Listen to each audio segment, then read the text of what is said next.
The chicks been in the coop for about a week now. We're thinking today we're gonna let them out. It's a pretty nice day. We came out here and we're looking around. There's a couple hawks flying around, so we gotta be careful with them. Also, we got a lot of stuff going on. So today we got the trees delivered, and we have to build this fence this week, and we have the goats coming this weekend. So, and a few other surprises. It's all coming at once. So we'll try to catch it all on video, and then we'll share it with you guys. All right, here's the chickens. Chickies, chickies, come on.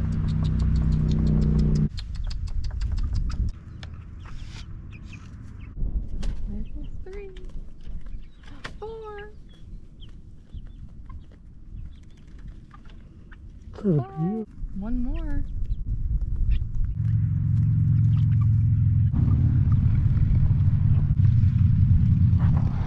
So we got this antique manure spreader up here in front of the house, and Mila and Kelly are beautifying it.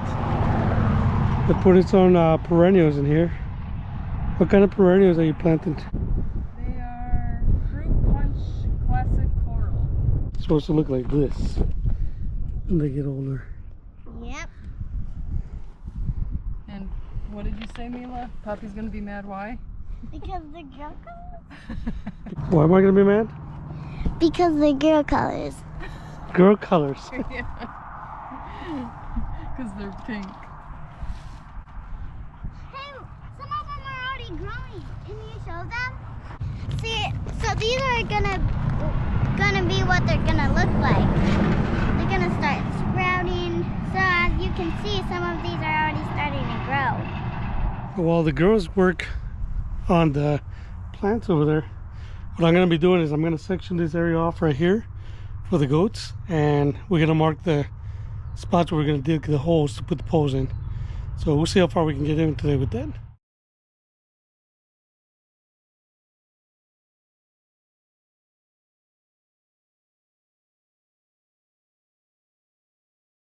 I just got done marking the holes here, so if you can see, it's gonna be my corner. It's gonna be 6 feet apart, so I can do the H frames on these corners right here, right there, and I can support that. I want to put tension on the fence, and then every other pole I got it 10 feet onto the next one. As you guys can see, I got it marked on this one as well. Before we go start digging holes, we gotta get that auger hooked up to the tractor, and then put some oil on it, and then we'll come out here and dig some holes.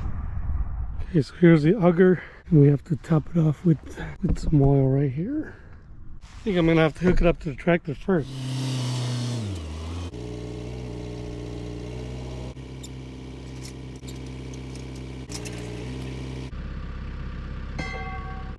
Okay, now that we get it hooked up, we have to fill it up with oil, or the gear oil for this stuff. Okay, let's go dig some holes.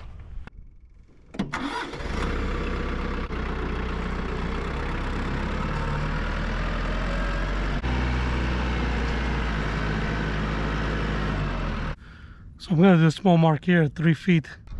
So that's how deep we're gonna want to go with the mark right here. That's 3 feet.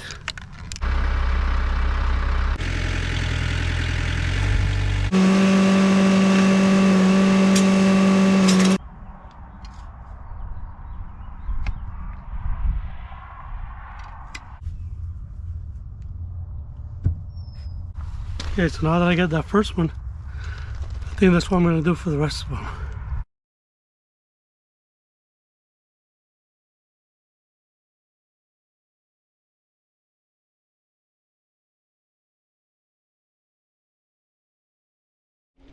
Okay guys, so current situation right now, she's really mad at me. Oh man, so you have to take this homesteading stuff and projects with a good attitude, you know what I'm saying? Because you're always gonna run into problems. So why is she mad at me? Here you go, that's why. So I was digging this hole and I ran into this water line, right? Now I have no idea where this water line is coming from, because I went and checked the house. You know, we got well water and the pump's not running. I do know, however, that there's a lot of artesian wells around here. So I'm thinking that this might have been like an old irrigation line for the fields or something out there. And honestly, I have no idea where it's coming from or where it's going, because there's nothing running water out there that I know of. So the good thing is we have water that's probably really fresh if it is an artesian well. The problem is we have to fix this problem now. So I did excavate the line here a little bit, and the good thing is that it's not going with the line that we're digging the post in. It's actually going towards the yard over there, and that's where it's coming from. So that's why I have no idea where it's coming from, because the only thing over there, it's fields.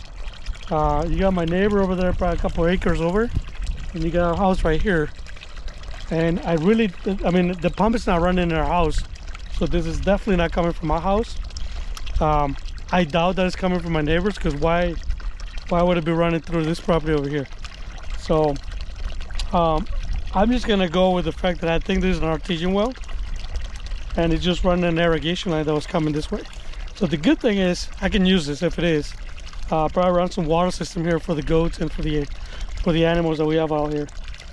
But right now what I'm gonna have to do is I'm gonna have to find a way to cap this, and then so we can get working on this fence. And in the meantime, Kelly's really mad because this yard, she thinks it's horrible, and she loves her grass. No, I said you can do anything over here. Keep this yard clean and nice, and look what you did. I got a big hole in my yard. To my defense, there's no way none of us would have known that that line was it. Really? Yeah. All right. Okay, but I didn't dig too far, so if you see, guys, I followed this line. It's coming this way, and it feels like it keeps going that way. And where we need to dig is coming this way. So once we fix this leak that we have here, we'll go ahead and we'll continue on the fence, and then we'll plant some. We'll get some dirt back in here and plant some seeds so Kelly can have some grass again.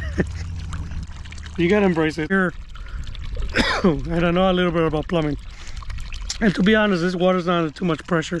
So I cut a section off of it off. I'm gonna run over to Flip Farm and get some get something like a sharp wire or something, and try to get this water just to stop flowing, and then we can get rid of this little puddle we got going on here. So I'm back from Flip Farm, and I just came here, so I bought some some equipment here. Some you know, I got a valve, a pipe, and then I'm not really sure what this is called, but I was able to jam this into the pipe. You know, I cut it, so it was a nice clean cut because it was all chewed up from where I cut it with the auger, and I was able to jam it in there and then close the pipe. So so yeah. Oh man, emergency averted, right? Now that we know this is here, we're gonna be a little more careful. So, but the good thing is we know we have water here, and that's actually pretty good, knowing that we're gonna put animals out here. And then don't panic. First night that these guys are trying to figure it out that they need to go in the coop at sunset. They're all trying to come in, but then one of them is trying to block the door. Okay, we got all 7 chicks in there. They just needed a little push. So we just got done digging the holes here. Scott and Brittany came by, he helped me finish the holes. As you can see, we got them here all around, and we didn't hit any more water lines or power cables or nothing, so that was good. What we're gonna do next is Kelly and Brittany are gonna help us measure 3 feet. That's how much we're gonna put them in the ground. And then me and Scott are gonna start with the corner post, and then we're gonna start fixing the holes so they're 3 feet deep, and then we get this post in the ground. Action shot. So yeah, you guys already met Scott. He helped me do the welding, and then there's one of my daughters, Brittany. That's Scott's wife, and they're here visiting and they're working. So Yeah. we'll give them lunch. Well, we set all of our corner ones, and then we ran a string, so all the ones in between the corners can just touch the string. and then Yep. level them and put the dirt in there. And then that way it'll be nice and straight when you look down. We're tapping the dirt in there to make sure it's not too loose.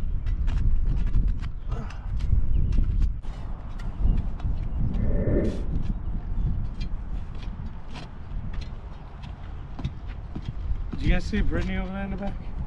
Here's Brittany.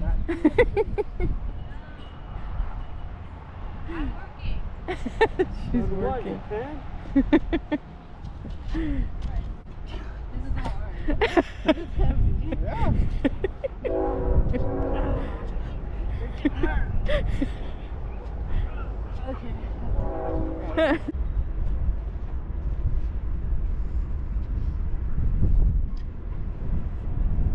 How many more do we have?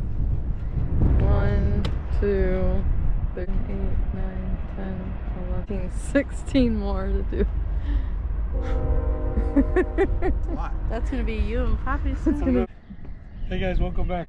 Alright, so if you can see right here, this is the line that we broke. All this area here, we put a post right in the path of that. We could have, if we would have been a couple inches to the right or the left, we would have missed it completely. But it is nice that we found it because, like you said, I think like what I was thinking is right. And this is an artesian. We have an artesian well here somewhere, and this is a line that's constantly running. So it was nice that we were able to find it. But we're not gonna work on that right now. So what I did is I marked the floors right here. That's where it's coming from, and that's where it's going right here. So I'm gonna keep those. I'm gonna mark them up later. That way we know which way this line runs, and then we can dig it up later and then tap into it to get some water for our animals. But for right now, we're just gonna put, splice it here, get another piece connected. And the guy that I talked to, he's kind of familiar with the farm, like from 18 years ago. He said that there is an artesian well that was draining somewhere back there. So I do want to know where it lets out. So what we're gonna do is I'm gonna take some Kool-Aid, some purple Kool-Aid, and I'm gonna put it in the hose. And when I connect it, we're gonna go check out and see if we can find where it comes out. If we can find out where it comes out, that'd be great, because then we know what the outlet is for this hose. Okay, so this is the other area where we got cut. So I'm gonna cut it up a little bit so we can put that Kool-Aid in there.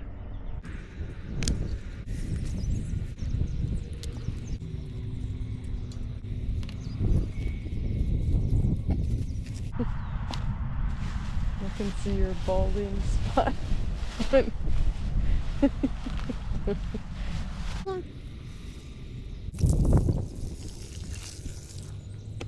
it's clogged. I missed a blooper. And then I got sprayed in the face. Tell them who came up with the idea to get the sand out. Kelly did. So we had sand on that side of the pipe that got pushed in when we broke it.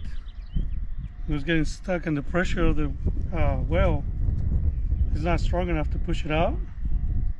So she said to get the pressure washer, and it worked. So it's a good ideal.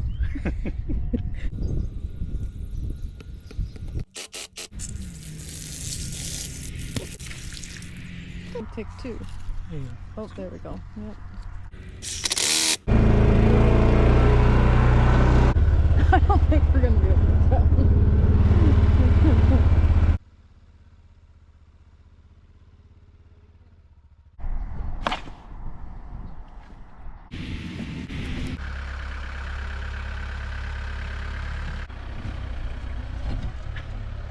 So now that we get done finished putting the post in the ground and fixing the hole we had over there, what we're gonna do next is kind of like what we did in this corner over here.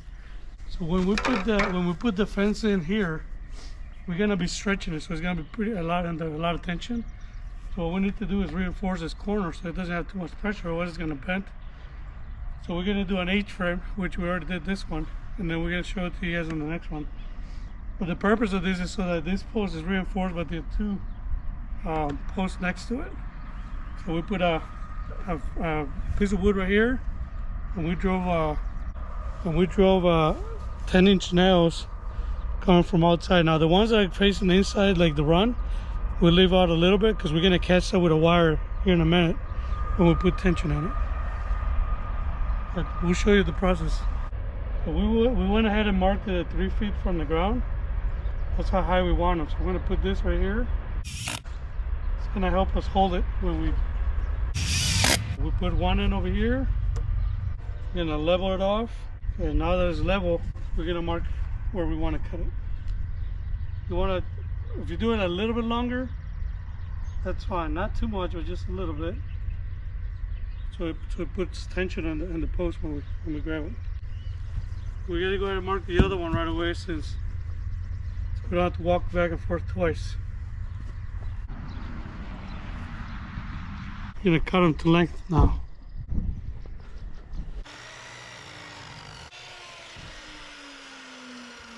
Okay, now that we got them cut, we're gonna put them in place.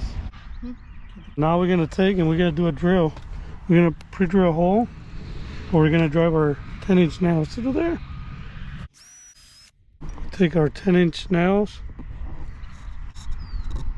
Now this one is on the inside. See, that's the corner, and then this one is gonna go towards here. This one we're gonna leave sticking out a little bit. So see, we left a little bit. That's where the wire, the tensioning wire, is gonna come through. Now we do the same process on the other side.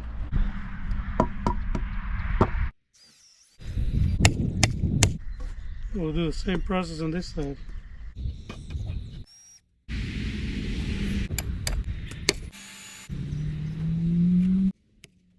We're gonna do that on the rest of them, and then we'll catch up with you guys in a minute. Yeah. Hey guys, so now we're gonna take the staples right here. You can see that, fence staples. We're gonna put one like this to catch the tensioning wire when we send it through.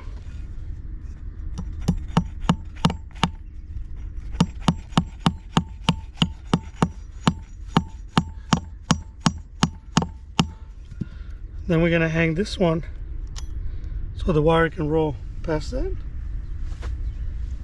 We'll do it on this side too.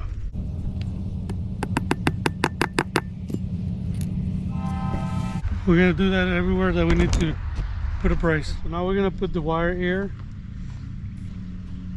That's a 12 gauge wire, but we're gonna wrap it from this stop to that bottom to kind of even out the weight out of it.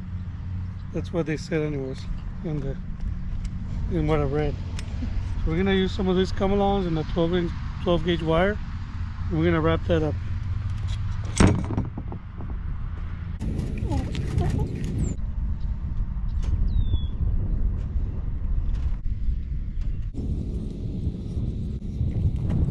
I'm gonna have Kelly hold it here for me, and I'm gonna go this way.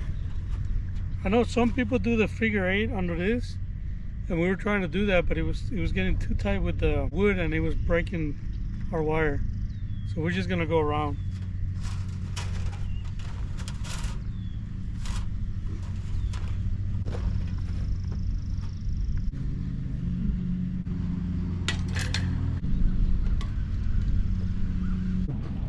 Bring the wire, put it in there, and then we're gonna tighten it up.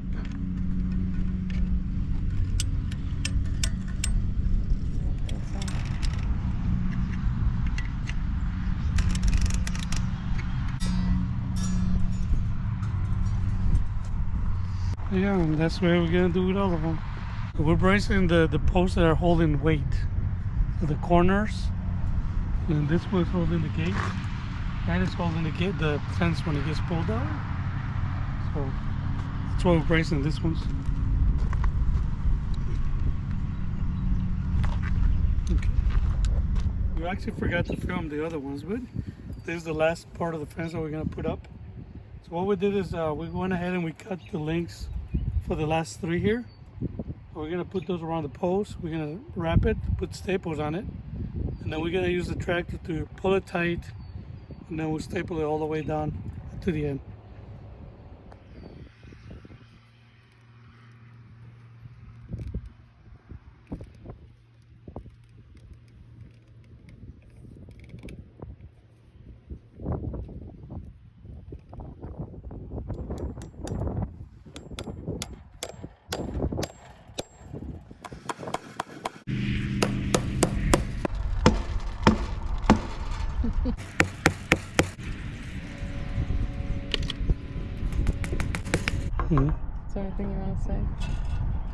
Fencing is not the best. It's a lot of work. I know.